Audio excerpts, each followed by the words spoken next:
నమస్తే. కొంతమంది జీవితాల్లో ఉద్యోగం అనేది అతి సులువుగా వస్తుంది, కొంతమంది జీవితాల్లో కష్టం అవుతుంది. ఎంత పెద్ద చదువున్నా, ఎంత చదువుకున్నా. దానికి కారణం రాశి చక్రంలో దశమాధిపతి ముఖ్యం.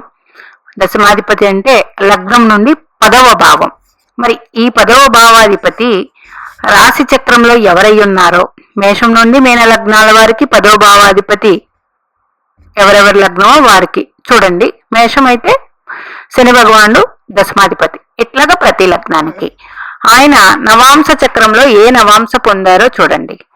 ఆ నవాంశాధిపతి రాశి చక్రంలో శుభస్థానాలలో ఉన్న శుభాధిపత్యం వచ్చినా చిన్నప్పుడే వీరికి ఉద్యోగం వచ్చేస్తుంది. చిన్నప్పుడు అంటే చదువు అవ్వగానే.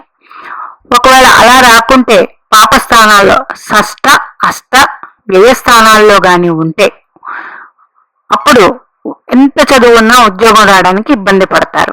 మరి దానికి తోడు ఆ షష్ఠ అష్టమ వ్యయ స్థానాల్లో ఉన్న దశ నడుస్తూ ఉంటే మరి కొంచెం ఇబ్బంది. మరి కానీ ఆ షష్ఠ అష్టమ వ్యయ స్థానాధిపతి విపరీత రాజయోగంలో ఉన్న లగ్నాధిపతి అయినా ఉద్యోగం గ్రహ అంతర్దశలు బట్టి లేదా గోచారం బట్టి వస్తుంది. కానీ చాలా పెద్ద మంచి పొజిషన్లో ఉంటారు వీరు. ఇది ఈ విధంగా దశమాధిపతిని బట్టి నవాంశ చక్రంలో దశమాధిపతి బలం బట్టి ఉంటుంది.